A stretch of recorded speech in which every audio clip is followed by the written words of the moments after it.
Grand Rising Collective. I am Cassandra, Queen Motivation. Thank you so much for joining me today. Today we are going to have a quick video, just a quick little Dharma talk and a little bit of lessons in history when it comes to yoga. So today we are going to just start this space with gratitude, and I just thank you for sharing this space with me as I go on this journey within myself and, incorporating these life lessons and coming into this state of self and being able to embody that and share that capacity back has been a true gift. And that is what I want to talk about today.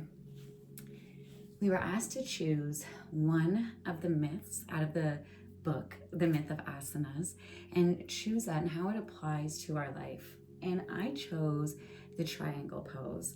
And the reason that I chose this pose is because it really incorporates the three gunas.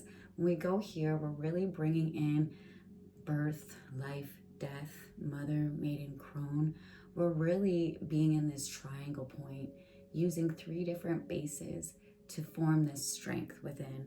As we connect to our body and our higher self, we're coming into a space of enlightenment. Now we can do this through breath work, we can do it through moving, and we can do this through meditation. So it's this beautiful space of incorporating the divine cosmic power within self.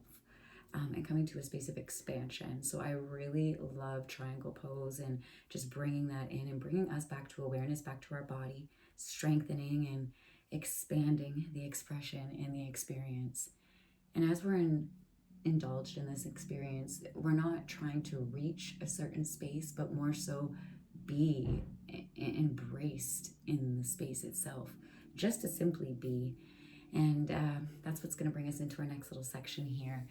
Going into the sutras and the different chakras and things like that, yoga is not just about the space of enlightenment, even though it offers these beautiful tools and techniques that can help bring us to a space of enlightenment. When we are practicing a spiritual practice, it's us incorporating these sacred teachings and techniques into our life.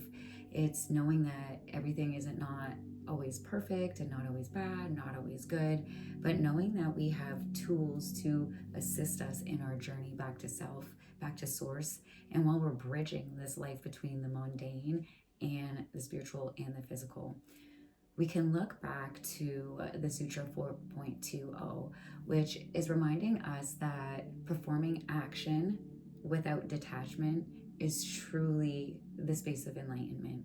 When we can reach a space when we are doing things not because it's attached to a desired outcome, but just in the act of doing it itself, just embracing the experience, embracing the embodiment, this is when we reach bliss. It's in this space that we're able to expand the experienced emotion, which brings us to an enlightenment state of self, which helps us evolve into a deeper state within ourself, our body, mind, and soul. It's really performing our actions without attachments. And that's what the Sutra 4.20 reminds us of. It reminds us that being immersed in the practice itself is one, a part of the practice, and then two, the experience. This is the expression. It's embodying that expansion through self. Through staying in these spaces, you are creating this connection to self and source, creating that expansion, finding your edge, slowing down, bridging the experience of the movement, which is a masculine action, with the stillness of yin yoga and slowing it down to make it feminine. Having this bridge and integration within self, it activates our pathways and our nidra. It brings us to a deeper study within self, a deepened experience within self. We're uniting the three gunas, which is our rajas, our tamas, and our sattvas. Now coming here, that's starting with the light and the goodness and consciousness and bringing passion in with our rajas, connecting to Shiva with our darkness, incorporating life and death, bringing us to these spaces, incorporating these practices in our daily life. It's not just about being on the mat and doing the asana, dropping into triangle pose to create the base and bring in that energy, which it does and it can. It's not to say that it can't, but it's not for that reason. When we're forming this bridge within ourself, it's really opening up the portals of expansion within self. When we come into a space where we're really just embracing the passion, when you're dancing and you're just in whatever space it is, listening to that music, that's the embodiment, that's the experience.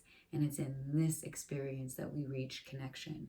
And coming into life, birth, death, and all of these cycles, connecting all the gunas in our daily life, incorporating the practice in our spiritual practice. And it's just applying the practice in our daily life. So as we can remember that being immersed in the action and not being attached to the outcome of it is that actual experience, it opens up the opportunity to overcome any previous obstacles, to connect to our higher self. And the biggest part, which I also love, is connecting us to our third eye. This is where we're going to close our Dharma talk today. Opening up the Ajna chakra is our third eye. So coming into this space and practicing these poses and practicing this breath work and practicing applying the spiritual practice in our physical actions is what creates the experience. Now, this is also turning our physicality into reality and turning our visions into our reality. This is us bringing into this space of connecting to our consciousness and coming to a space to connect to our Maya. Coming into that cosmic power, connecting the three gunas with our breath and movement and body, we're able to create in this space. This is the space where manifestation and creation takes place. So doing these practices, it brings us to a space of self, but also expansion. It also brings us to that space where we can see through the veils of the illusions and have clarity. Coming into meditation, practicing locking in with your sacral chakra, bringing that up to your third eye, practicing different types of breathing. We can go Kalapala breathing and skull shining, just bringing that life force in through that pathway, through that nidra, and just bringing in that consciousness to our state of mind. And it gives us a centered balance. When everything else is going on around us and chaos and everything can be going wrong, we can come back to our body, mind, and soul, find that creation, find new pathways, release attachments to situations and just embrace the experience. And that is a stage of enlightenment and involving, embracing that experience within self. So I hope today's Dharma talk helped you have a little bit of enlightenment in our gunas and in the triangle pose, and us bringing in the Sutra 4.20 to our daily practice in our life and giving us an opportunity to practice the practice. Thank you very much for sharing space with me. Namaste.